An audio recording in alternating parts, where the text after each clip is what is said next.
श्री चतुरदास जी महाराज मुरैना में विराजते थे।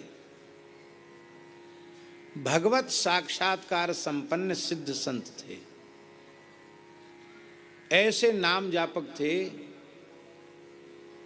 कि उनके संग को प्राप्त करके भेड़ बकरी चराने वाले भी लाख लाख नाम जप प्रतिदिन कर लेते थे। बड़ी भारी रुचि लोगों में नाम जप में जगाई है। एक सामान्य ब्राह्मण परिवार में उनका जन्म हुआ था और कोई जन्मांतरीय संस्कार था पूर्व जन्म का। बचपन से ही राम नाम जपने लग गए और भगवत साक्षात्कार पहले हो गया, साधु पीछे बने। निम्बार्क संप्रदाय में दीक्षा बहुत पीछे ली और भगवत प्राप्ति पहले हो गई। वो इतने अधिक नाम का अभ्यास उनको था बाबा कि जैसे मोर का कंठ चलता ना, ऐसे उनका कंठ हमेशा चलता रहता था। ये मोर का कंठ देखा चलता हुआ, ऐसे ऐसे होता है, ऐसे कंठ चलता था उनका। सोते में भी नाम चलता था उनका, हर क्षण नाम चलता था। तो एक महात्मा जी आए, बड़े विद्वान थे, वेदांत विषय के दर्शन शास्त्र के पंडित थे। उन स्वामी जी का आयोजन हुआ, लोग चतुरदास जी को बुला के ले आए। उनसे कहा बाबा मंच पे बैठो। बाबा बड़े विनम्र थे, बहुत दैन्य था उनमें। आग्रह करने पर भी मंच पे नहीं बैठे, ऐसी सामने बैठ गए जैसे श्री पुरुषोत्तम दास जी बैठे हैं, भक्तमाली जी ऐसी बैठ गए।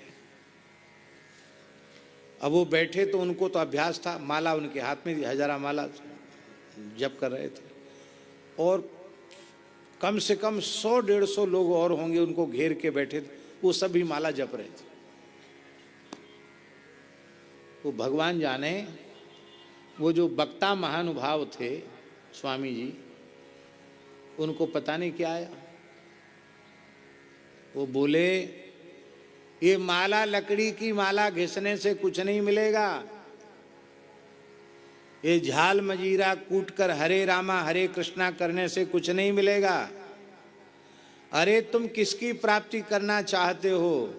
जिसको तुम पाना चाहते हो वह तो तुम खुद हो। हम यही तो तुमको समझाने आए हैं कि तुम जीव नहीं हो, तुम तो स्वयं ही ब्रह्म हो। तो फिर प्राप्ति किसकी करनी है? बस अहम ब्रह्मास्मि चिंतन करो। ये राम राम कहने की, करने की और ये माला जपने की जरूरत नहीं है। ये सब प्राइमरी साधन हैं। कथा करना, कीर्तन करना, राम राम करना। किसी बात पे चिढ़ गए होंगे, उन्होंने सोचे कि ये क्या सब हमारी वेदांत की कथा सुनेंगे, ये सब माला फेर रहे हैं। चतुरदास जी को कभी गुस्सा नहीं आया जीवन में, बड़े सरल महात्मा थे। पर नाम प्रीति नाम वैर, जैसी उन्होंने नाम की उपेक्षा सुनी, बस सुने आवेश हो गया। एक हुंकार किया उन्होंने, जैसे हमारे भरतदास जी को कभी कभी आवेश आ जाता है, ऐसे ही उन्हें आवेश आया। एक छलांग लगाई और नीचे बैठे थे ऊंचे मंच पे चढ़ गए। और चढ़े नहीं महाराज, वो जो स्वामी जी थे वक्ता महानुभाव, उनको उठा के चौकी से धड़ाम से नीचे पटक दिया और नीचे पटक के घोंटू धर के छाती पे चढ़ गए। अब वक्ता तो अच्छे थे, तगड़े थे और बाबा दुबले पतले थे, लेकिन उनके भीतर आवेश था और घूंसा छाती में जड़े ऐसे। और एक ही बात कहें, हिये में धल्ले राम नाम, हिये में धल्ले राम नाम, हिये में धल्ले राम नाम, हिये में धल्ले राम नाम। घूंसे पर घूंसा। लोगों ने उनको पकड़ा, पकड़ते हुए बेहोश हो गए।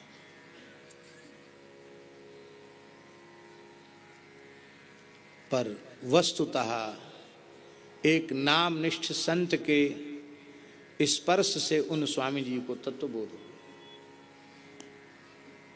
वे उठे और बोले अब जीवन पर्यंत केवल राम नाम जपना है, अब कथा प्रवचन बंद है।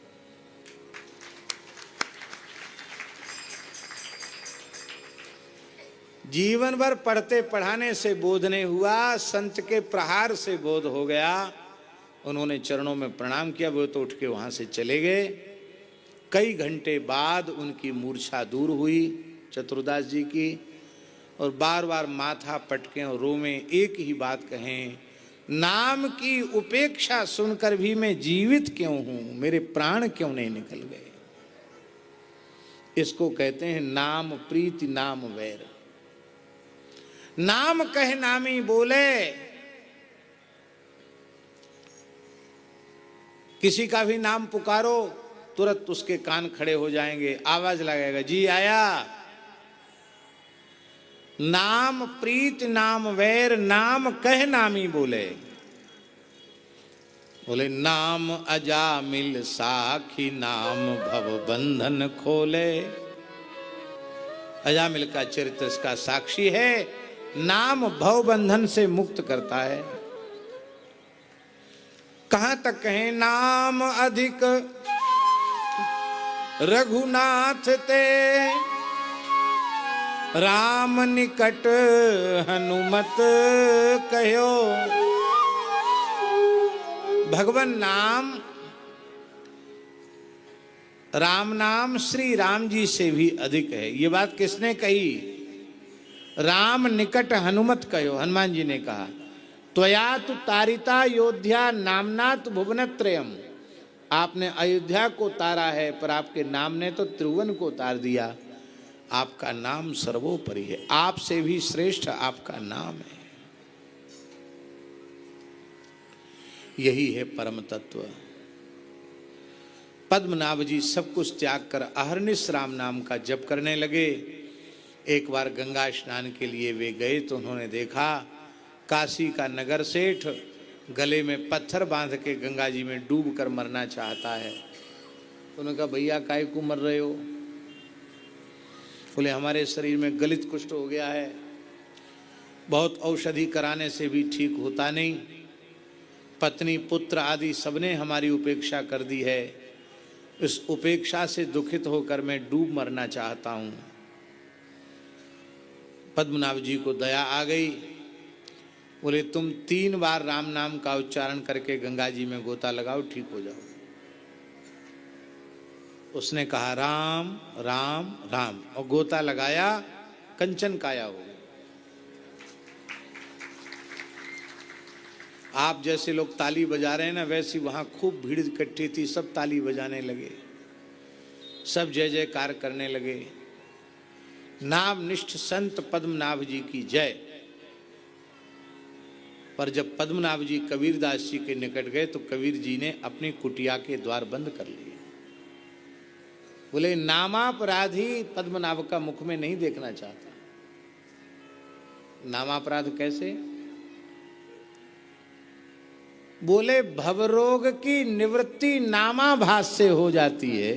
भवरोग, भवरोग की भी निवृत्ति जब नामाभास से हो जाती है तो एक शरीर के सामान्य रोग के लिए महा महा महिमामय श्री राम नाम का तुमने 3 बार प्रयोग कर दिया, कितना बड़ा नाम अपराध है। आप रोने लगे। बोले आप प्रायश्चित बताओ। बोले अब मौन हो जाओ, किसी से कुछ बोलो मत, किसी की ओर देखो मत, केवल राम नाम जपो। जो आ गया।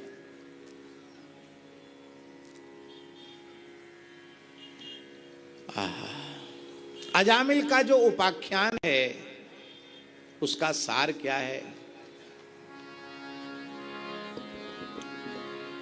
कान्य कुब्जे द्विजः कश्चित् दासी पतिरजा मिला, नामना नष्ट सदाचारो दास्याः संसर्ग दूषितः। कन्नौज में, कान्यकुब्ज देश में, कन्नौज में ब्रह्मावर्त क्षेत्र में एक पवित्र कान्यकुब्ज विप्रकुल में उत्पन्न एक अजामिल नाम का ब्राह्मण था। पवित्र विप्र कुल में उसका जन्म हुआ था। गर्भाधान से लेकर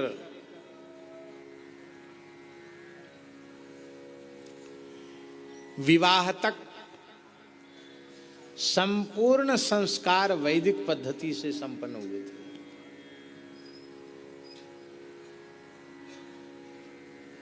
विधिवत उपनयन संस्कार पूर्वक बृहद व्रत ब्रह्मचर्य व्रत धारण करके उसने षडंग वेदों का स्वाध्याय किया था।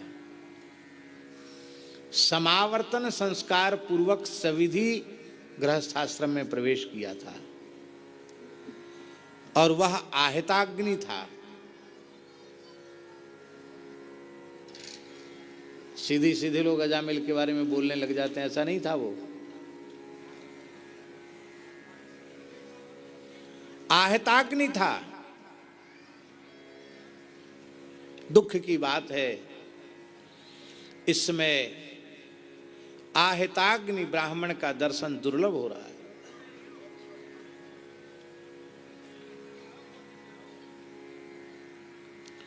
केवल ब्राह्मण ही नहीं, द्विजाति यज्ञोपवीतधारी ब्राह्मण, क्षत्रिय और वैश्य, इन तीनों के लिए गृहस्थाश्रम में प्रवेश ही अग्निहोत्र की रक्षा के लिए।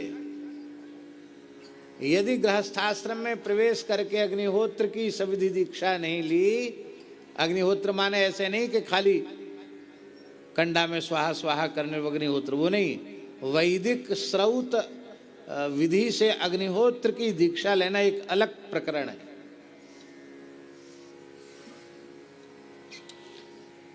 यदि ब्राह्मण गृहस्थ आश्रम में प्रवेश करके अग्निहोत्र की दीक्षा नहीं लेता है तो उसको निरयगामी होना पड़ता है। महाभारत में तो सब था। ब्राह्मण के लिए अग्निहोत्र अनिवार्य है। अग्निहोत्र माने अग्निहोत्र की जो पद्धति है उस पद्धति से अग्निहोत्र, खाली आग जला के स्वाहा स्वाहा नहीं।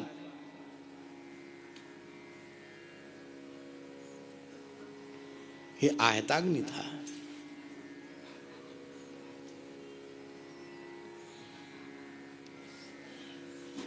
ब्राह्मणोचित धर्म से अपना निर्वाह करता था। किसी भी प्रकार की विकृति इसके जीवन में नहीं थी। ये अपने अग्निहोत्र कर्म के संपादन के लिए वन में समिधा, कुश, पुष्प आदि लेने ही गया था। कान में संगीत का शब्द सुना तो आकर्षण हुआ कि कहीं से नाच गान का शब्द आ रहा है, चलें जाके देखें। वहां जाकर उसने देखा तो एक वेश्या के साथ कुछ कामी विषयी लोलुप पुरुष अपेय पी करके, नशा पी करके नाच रहे थे, अश्लील गीत गा रहे थे। बहुत ध्यान से सुने।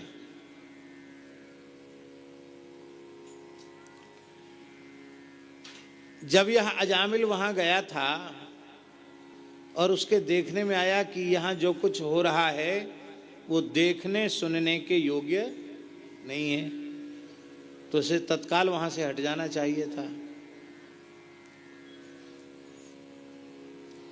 लेकिन देखो महाराज जी, आचार्य जी, उसके ब्राह्मणोचित धर्म के आचरण से पाप तो उसमें नहीं थे, पर पाप की जो मलिन वासना थी वो तो थी।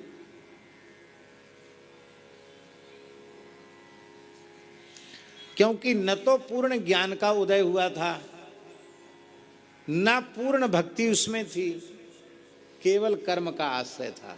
ये बात कहना चाहते हैं, यही इसका प्राण है। इस प्रकरण का जो रहस्य है वो यही है।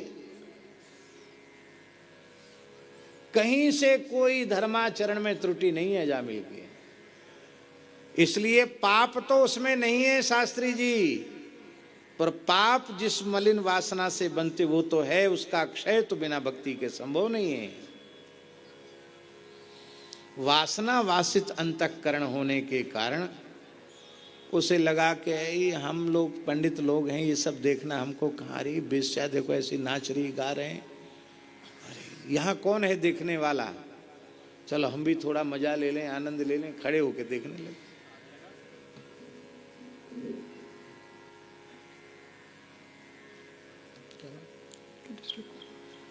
खड़े होके देखने लगे।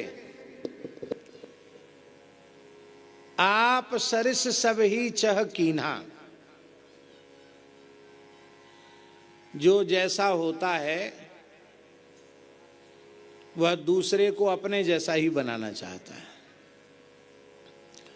विद्वान के पास कोई जाए तो विद्वान की इच्छा जरूर होती कि मेरे पास बैठने वाला व्यक्ति शास्त्रज्ञ हो जाए।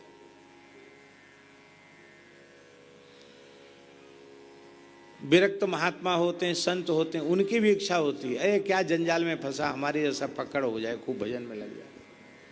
आप सरिस सब ही चहकीना, एक प्रवृत्ति है मनुष्य की, जो जैसा होता है वैसा ही उस दूसरे को बनाना चाहता है। उन दुष्टों ने देखा कि पंडित जी तो बड़े प्रेम से देख रहे हैं तमाशा, तो उन्होंने अपनी ओर आकृष्ट, आओ आओ वहां क्यों खड़े हो, यहाँ आओ, थोड़ा नाचो गाओ, थोड़ा ठुमका लगाओ। इन्होंने सचवाते हुए कहा कि हमको नाचना नहीं आता है। अरे बोले अभी बढ़िया शरबत तुमको पिलाते हैं, पीते ही नाचने लग जाओगे, अपने आप थिरकने लग जाओगे, दुनिया रंगीन हो जाएगी। ये पियो। बोले नहीं ये तो निषिद्ध पदार्थ है, इसको नहीं पिया जा सकता। अरे कौन कहता निषिद्ध पदार्थ है, बढ़िया अंगूर का रस है, फलों का रस ही तो, इसमें कुछ नहीं है। अपेय पिला दिया और बस नामना नष्ट सदाचार दास्या संसर्ग दूषिता, दासी के संसर्ग से उस पवित्र ब्राह्मण का पतन हो गया। अब देखिए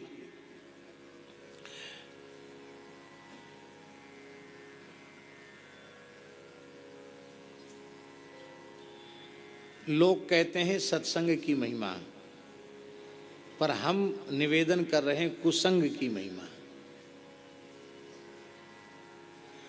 सत्संग की महिमा जितनी है उससे कम कुसंग की महिमा नहीं है। कुसंग की महिमा सत्संग के जैसी ही है। कैसे? बहुत ध्यान से सुने। जैसे अनंत काल का कुसंग, एक क्षण का सत्संग अनंत काल के कुसंग को नष्ट कर सकता है, ऐसे ही बहुत दीर्घ काल तक किए गए सत्संग को भी एक क्षण का कुसंग नष्ट कर सकता है। हमने अपने पूज्य गुरुदेव भक्तमाली जी से पूछा, एक बार महाराज जी से पूछा, महाराज जी आपके मत में सत्संग की परिभाषा क्या है? महाराज जी का वाक्य लिखने योग्य है। महाराज जी ने कहा, पंडित जी मैं कुसंग के त्याग को ही सत्संग मानता हूं। कुसंग का त्याग ही सत्संग है। तजो मन हरि विमुखन को संग, जिनके संग कुमति मति उपजय परत भजन में भंग, तजो मन हरि विमुखन को संग। इसी को नारद भक्ति सूत्र में नारद जी ने कहा, दुस्संगस्तु सर्वथा त्याज्य, सर्वथा दुस्संग का त्याग करना चाहिए। दुस्संग कई प्रकार का होता है, बहुत ध्यान से सुने। पहला कुसंग है खान पान का कुसंग, और खान पान के कुसंग की लंबी चौड़ी व्याख्या की जरूरत नहीं है। उसकी सरल व्याख्या हरिवल्लभ जी यही है, जो वस्तु भगवान को भोग नहीं लग सकती है, निवेदित नहीं हो सकती है, उस वस्तु का आहार के रूप में ग्रहण करना, ये आहार का कुसंग है। आहार शुद्धि इतने में आ गई कि हम भगवत प्रसाद ही लेंगे, अनिवेदित वस्तु नहीं लेंगे। तो शास्त्र में व्यवस्था है ना कि भगवान को क्या निवेदित किया जाए, क्या निवेदित न किया जाए। आहार शुद्धौ सत्व शुद्धि, आहार की शुद्धि से अंतःकरण की शुद्धि होती है, क्योंकि जो कुछ अन्नाहार हम ग्रहण करते हैं उसके सूक्ष्म सारातिसार अंश से मन का, बुद्धि का, चित्त का, अहंकार का निर्माण होता है। यही है वेद भगवान के वचन का तात्पर्य। आहार शुद्धौ सत्व शुद्धि, आहार की शुद्धि से चित्त की शुद्धि होती है।